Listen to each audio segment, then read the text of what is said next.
Welcome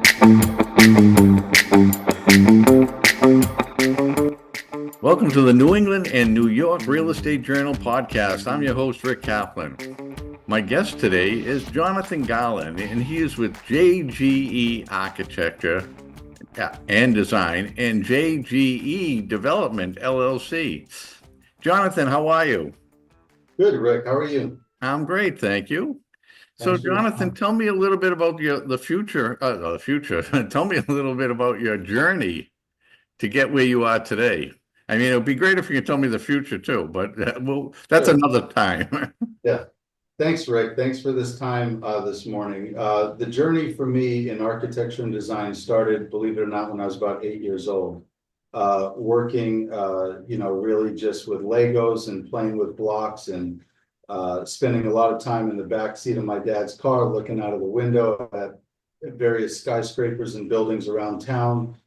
Took that all the way into high school, where I was able to work during the day as well as go to school, off and on, week to week at a co-op vocational school.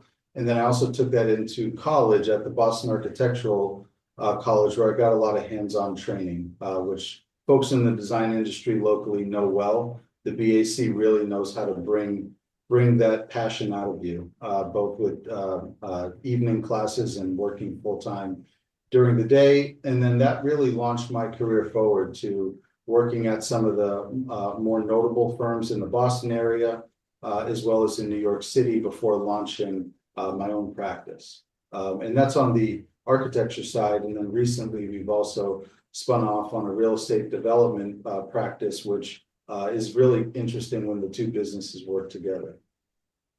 So, Jonathan, you're doing the architecture designs for your own projects, or you do it for any clients that you pull in? It's essentially both and. Right now, we're fortunate to be working as a co-developer and as the prime architect on projects that we would have a partial ownership equity stake in. We're also working separate and distinct from that with outside clients, many clients that we cherish, we've had long-standing relationships with, a lot to do in the affordable housing space or other parts of the commercial real estate industry. But it's fascinating when we can bring a project in-house and see it full circle, both on the design and real estate end of it. All right, so let's break all that down, because there's an awful lot of stuff going on here. Let's start with the most important thing and the hottest topic around, and that's affordable housing. Right. So now, affordable housing everywhere around the country, that's all they're talking about.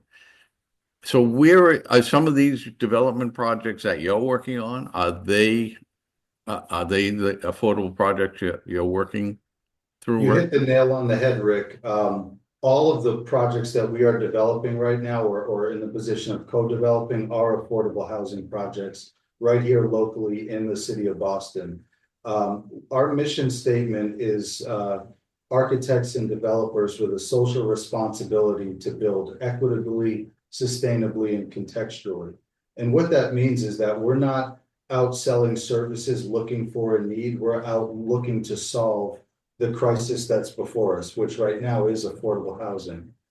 So in doing that, we look to work in some of the well underserved neighborhoods in Boston. We have projects in Nubian Square, we have projects in Mattapan, we have projects in Mission Hill, where we are coming at it as a developer, which in my mind is really a good communicator. It's somebody that can go out, talk to neighborhoods, and develop long-standing, long-term beneficial relationships, and we are improving neighborhoods right along with them. We're not coming into neighborhoods and telling them, this is the be-all, end-all. We're really trying to understand what's valuable, what's working, what isn't working, and how can we bring our skill sets to help solve those problems. So are you working, a lot of these projects, are they ground up, or are these taking existing properties and retrofitting them to make them affordable properties? Sure. There right now, presently, all three of them are ground up. The three projects I mentioned, the one in Nubian Square is called the Drexel Village Project. It's a compilation of 217 new housing units, which will be a combination of rental as well as affordable homeownership. As part of that, we're working closely with the St. Catherine Drexel Parish. That's our community partner. And I should mention our co-developer, who's really been phenomenal here, is the Planning Office for Urban Affairs. So with this collaboration, it really starts with a shared mission, set of visions and values and goals. So housing is one part, new space for the church to continue to run the food pantry, other programs that they've been involved in, as well as daycare space, affordable childcare space. That's another big topic, Rick, is it's not enough to just provide quality, affordable housing. You have to think about the long-term aspect of that individual or of that family to be able to afford reasonable places to send their kid so that they can go to work and not, spend their entire salary on childcare. So affordable childcare is a big piece. Over an acre and a half of open space will be part of that development, as well as commercial space. So it's a true community-based project. Over in Mission Hill, we're doing upwards of 48 units of affordable homeownership, where I'm a third partner along with Oxbow Urban and DBM Consulting. And then we have a third project that's just kicking off in Mattapan, which will also be affordable at 165 units. So, you hit on a point that I'm kind of interested about discussing, and that is all of these areas that you're talking about. You're bringing this affordable project there, which is great for a lot of families. They can finally get the housing they would need. But now safety in those areas, because all the areas, let's face it, the areas that you have chose to develop in are areas that have had issues in the past and that have been getting better. But it takes a community to become a safety zone. It can't just be you put a little building right here and everything's going to be safe around it. Doesn't work that way. Right. You have to have some kind of a safety, a community that is planning the safety around that property and Right. in the neighborhood. That's right.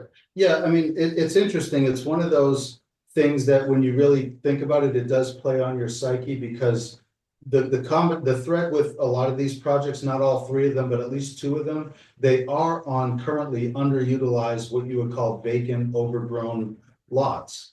So how do you bring qualitative housing and almost build and weave the network of the community back together while also ensuring safety? A lot of that has to do with bringing new homeowners in and bringing new renters in that have a pride in their space. They also provided the ability to have what we call eyes on the street. There's a presence there. There's a new construction building there that will garner a degree of respect. There will be new site lighting. There will be management presence on site, facilities presence on site, homeowners associations. There will be a care factor that will come about when we develop and improve these properties. And just that alone will provide the kind of ability for anybody that's looking to do something untoward to say, this probably isn't the best area. There's too much management. There's too many lights. Too many cars are coming in and out. It's almost the same problem we had on a project we were doing, or I should say, challenge on American Legion Highway, where we were working with the city on how do you slow traffic down. One of the ways you do it is you bring buildings closer to the street edge, which brings people closer to the street edge, which as drivers are going by, they ultimately begin to slow down because there's more people involved and more of a safety hazard if you drive fast. So we take some of those lessons learned and apply it right into the real estate planning as well. Because the safer you make the area, the more enticing it is for other developers to come in Right. and do projects that will make that a beautiful area, Right. again. And I know as a kid, I used to go into those areas and they were beautiful areas and very much like neighborhoods and communities where you felt safe. And I would like to see that come back. And Right. I'm listening to you, and it sounds like that's exactly what you are trying to do, is bring this That's back. a major goal. That's a major goal. Quality housing is not just the unit that you're selling or buying. It's that entire environment. When I come home, when I'm driving home, when I'm walking through, am I safe? Is the network and the neighborhood around me providing those cues and levels of safety for sure. And so even in the one in Mattapan, I would say we're being a bit of a pioneer here, because like you said, Rick, some of those early cues are not there. And so we're having to do a lot of work to kind of bring that to that level, but we're excited to be involved in it. Well, think that's great, and I hope the mayor of Boston, I hope she is behind this 100%, because that's exactly what is needed, That's right. and obviously it's needed, and the help of the mayor will make it happen. Well, let me just give them some praise. We've gotten a ton of support from the Wu administration, from Chief Dillon's office and all the people at the mayor's office of housing. They've been tremendously supportive. And honestly, Rick, without them, all of what we're talking about would literally not be possible.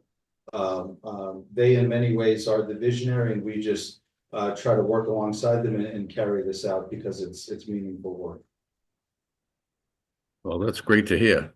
So, Jonathan, tell me a little bit about the architecture firm and design, because nowadays with architecture, there's a lot more involved with sustainability. There's also a lot of energy issues that people are trying to resolve because energy costs are high, and a lot of high usage as well. So those two things become a little bit of a challenge. Tell me a Sure. little bit about what you're doing. Yeah, so JGE is a 15-person firm. We are a minority-owned business based right here in Boston. I'm sitting in our office in Government Center, so right across the street from City Hall Plaza. We come to work every day, which is a really unique thing in this day and age, but we really stress collaboration. That's a big thing for us, is being face to face, working in person, one alongside the other, what we call sharing the same sheet of trace paper, and really trying to unpack design as well as balance it with, like you said, Rick, all the new and different code requirements. The 10th edition of the building code just got codified, as well as the stretch energy code. So there's going to be much more of a lean into passive house design standards, which we have been doing even before they became popular. We have been instituting and implementing passive house standards on many of our projects, but it's so exciting now to see that it's going to be part of the code and really standardized into the work. But that's one of the things that really fuels us, is back to our mission statement about being sustainable, contextual, and so on, is that sustainability piece is core. I mean, we can't do good work in the city if we're not thinking long term. So everything from the thermal envelope to the mechanical systems and how efficient they are, to even site placement and solar orientation. All these things go into creating a really great project. I think I said this at the outset, most of our work is affordable housing. So it's really exciting to not just deliver quality, warm box, housing for people, but also housing that has a forward-looking, thought as well as energy is concerned. So you said your whole staff is back into the office now? That's right. Well, that's good. Although, do they have to drive into the city? Because that's a nightmare. Right. Well, we launched our firm back when we were in the seaport, actually on Marina Park Drive, and we moved to this location in Government Center. One of the driving forces was public transit accessibility. So we're fortunate to have every color of the MBTA system right at our doorstep. Park Street, State Street, Government Center, they're all right here. So 99% of our staff take public transportation into the office every day. And really, Rick, it's we haven't experienced the push and pull and the dragging of the rope to get people back in. It's literally a shared mission that we all have. And I know that sounds cliche, but creating a work environment that is truly inclusive, not by a diversity plan, not by an equity, sort of agenda, but just having compassion, just having the ability to treat others the way you'd want to be treated, to include everybody in events, and thinking broadly about the full spectrum of how people live their life. That to us is what makes our space a warm, inviting space to work. And I think people come because they like being there. Now, both companies work out of the same office. That's right. That's right. So now let's go back to the development. Now I know you've been doing it mostly in the urban areas, and do you have any plans to move it like to more of the suburbs? Potentially. We haven't thought about it that deeply yet. I think right now, since we're so, I think the focus has been Boston for a while, not just because of the energy policies and some of the neighborhoods that I happen to know well. But whatever work we do, I really want to make sure that we're making an impact. I've tried really hard to think about this so that it's not transactional. It's not just looking at land and looking at wealth. It's looking at building with community. So there's a really strong tie when we can work with neighborhoods and see the same similar people at community meetings. Because what we're doing is we're building trust, and we're building these layers one piece at a time, where there's more that we're bringing to the project than just skill and know-how. We're bringing relationship. And I think we find joy in that relationship when we're able to do it with the partners. And even, I grew up in Hyde Park. So coming back to Hyde Park and building senior housing, that's personal to me. That's meaningful to me. And so I really want to be accessible to the work. I want to make sure that we can provide FaceTime, and so right now, as we're getting out of the ground, right, it's really been local, but I wouldn't say that we're shutting the door on suburban work. No, that's hey, I commend you for doing that. And as a matter of fact, I also would love to see you run for mayor of Boston. Thanks, Rick. One thing I would add, though, is on the design side, however, we have made, in fact, it was one of our core objectives this year 2024, to get outside of Boston on the design side and really start to look at suburban markets. And we've been fortunate to land a great project in Lynn with a phenomenal pairing of developers, the neighborhood developers in the Latino Support Services Network.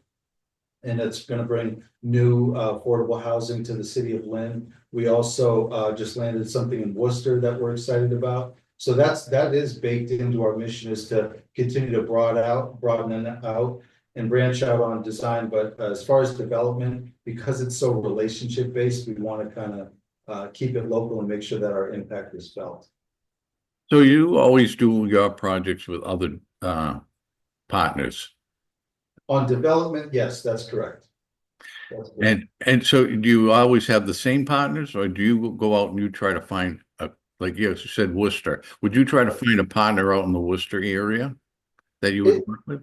I wouldn't say no to it. I think the terms of the deal are critically important. On the development side, right now, it's primarily me providing that level of sort of input and guidance and thought behind it. So I want to be cautious and careful that we're able to manage it internally and make sure that we're able to, provide it the attention that it deserves. And so a lot of it does depend on, say, the equity split or the resources, or how we're going to split up the development project manager role, or is there, a permitting specialty or a design oversight specialty versus the financial end. So all of the kind of nuts and bolts of the deal and the general mission as to why we're doing what we're doing, I find that those pieces really need to align to make sure that we're going to get off on a good footing and remain positive, because probably, as you know, Rick, these affordable housing projects are not for the faint at heart. It's not like they come together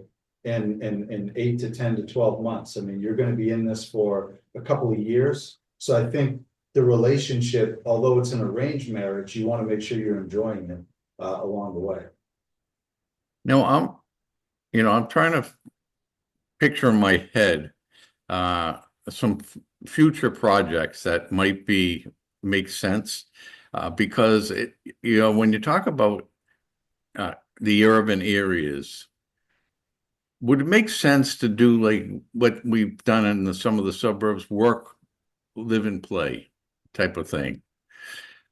Because a perfect example is that uh, project. I think it's in Roxbury, where they have the Target and the cinema, and Oh, I yeah. I can't think of the name of the South Bay? South Bay. Yes, Yeah, yeah. I mean, that's got all that stuff going on there. right. Now, does that make sense, or is it too early to make something like that go happen? I mean, does it make sense? I think these sorts of things make sense as long as they are cued into the current economy and the current way that people live and mobilize and walk about their lives. As well as just like thinking about the future of retail and thinking about the future of open space. I mean, these kinds of, or even office space or lab life science, these sorts of things since from COVID till now have almost changed 180, right? I mean, look at sort of like Amazon and online shopping and how that has directly put an impact on in-person shopping, going to a mall, going to a sort of an establishment with many different shops in it, all the way to office space, where, after COVID, now we have a tremendous amount of vacancy in the office market. So I am all one for, live, work, play, and have that sort of conglomerate. But I think we have to just remind ourselves that there are some quintessential things that really just won't change, that are tied into who we are as humans. I think people will forever and always enjoy public open space. I think that is just a hallmark of humanity. I think people will always need a roof over their head to wash themselves, to eat, and to sleep. And that's where housing comes in. But again, like the idea about where you work, are you working remotely? Are you working in an office setting? Where do you shop? How do you shop? How do you get around? What's your mobility like? Is it vehicle, personal vehicle? Is it ride share? Is it Uber? Is it, public transit? All these things are going to continue to evolve with technology, with AI, with many different pieces. So I really want to focus on, good idea, but is it the right idea given these other parameters? But that's what makes design fun, is pairing it with the evolution and the band and the rate at which society is changing, right before us. Now, do you just focus on multifamily? No, Would you do some commercials, industrial, or yeah, great even question. office?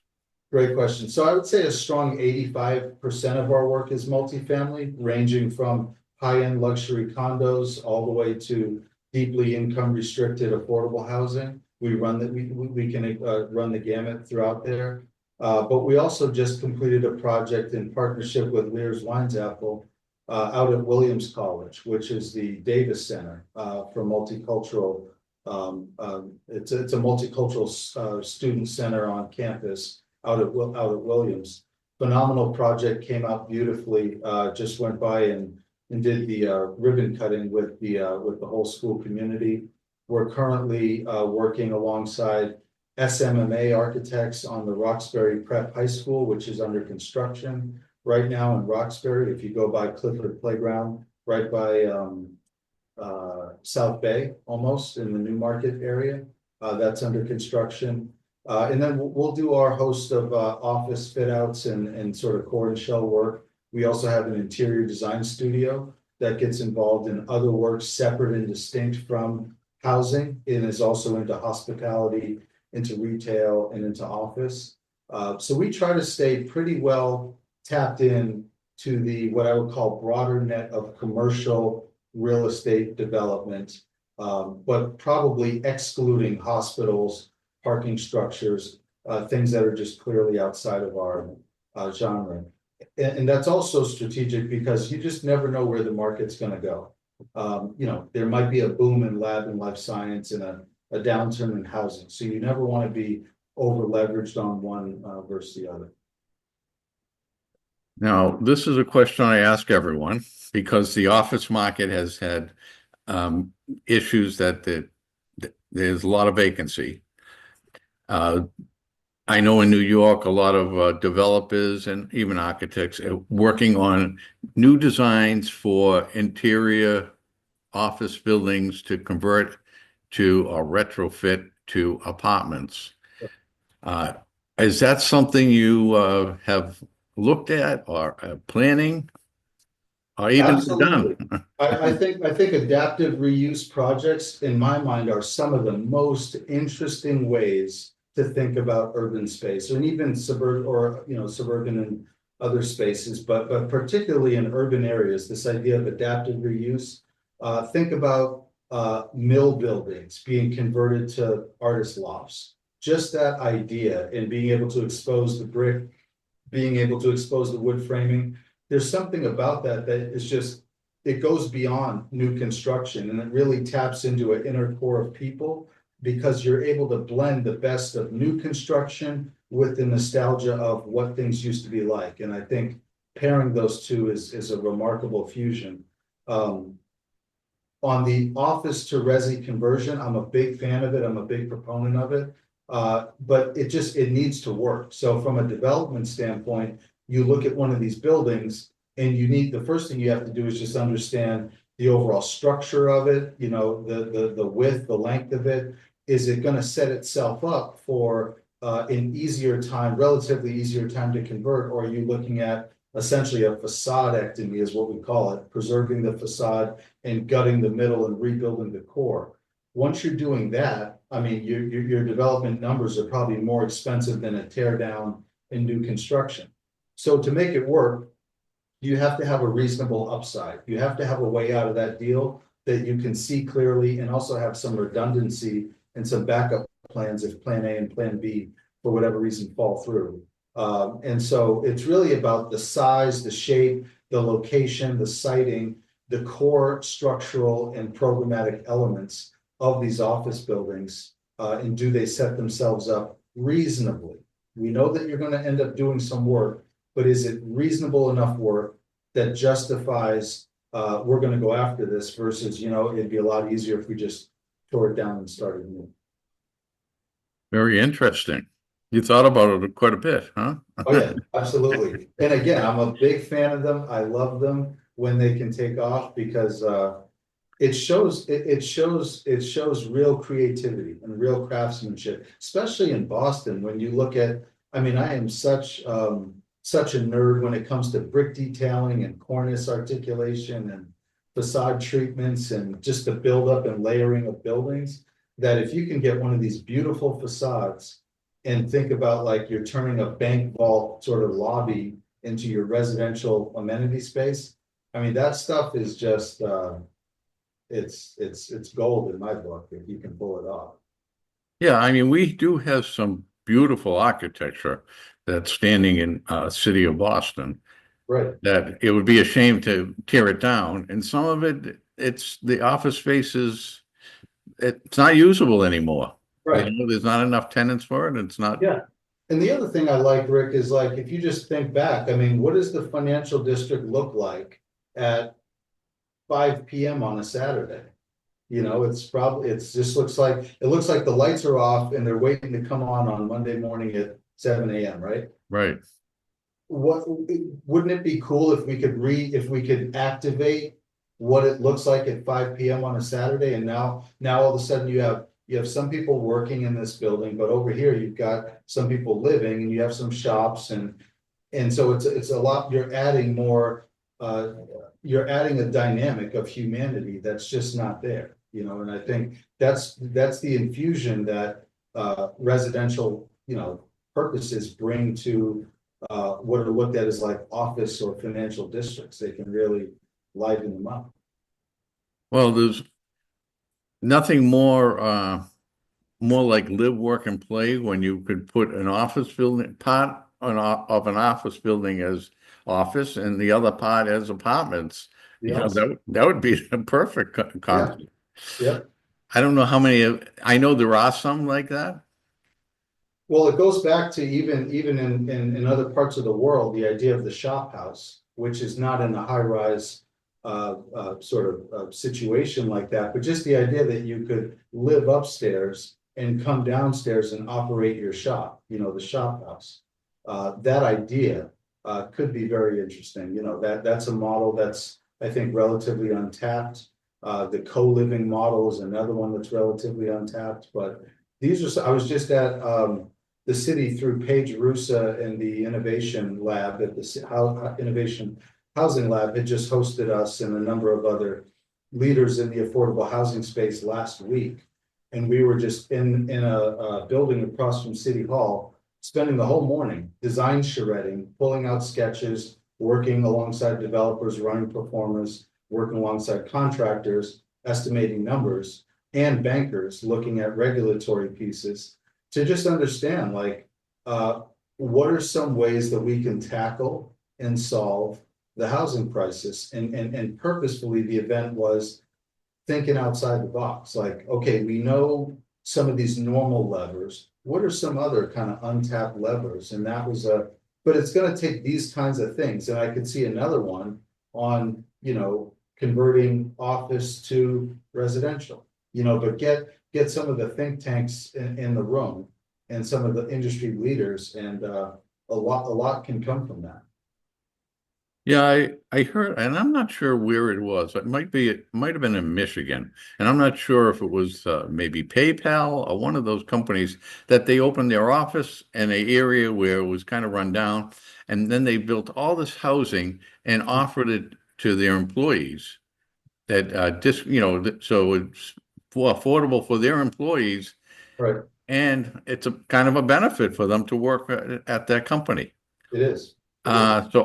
I'm not sure why that's not more of a concept that companies are adapting, but Right. And I that, like that that could be, idea. that could be a way to even solve, because let's face it, the work from home thing is going to be a thing. It's just, it's here now. It's not going anywhere.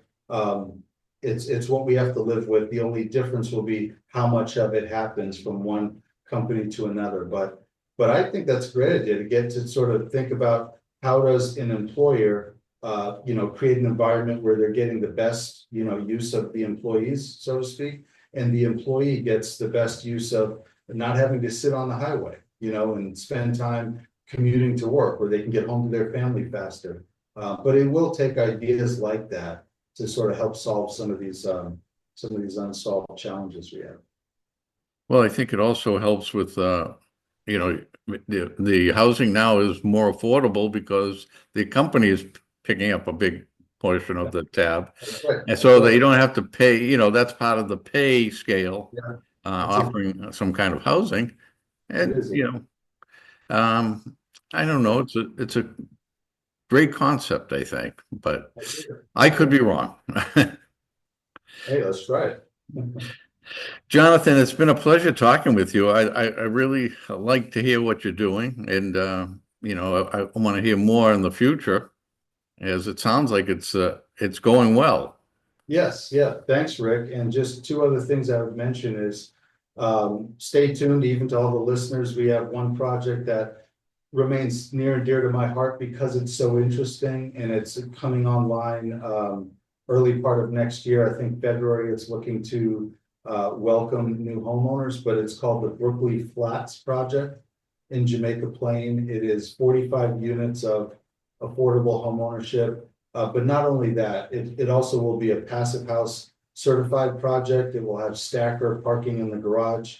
It will have artist live work housing at the ground floor with the ability for gallery space.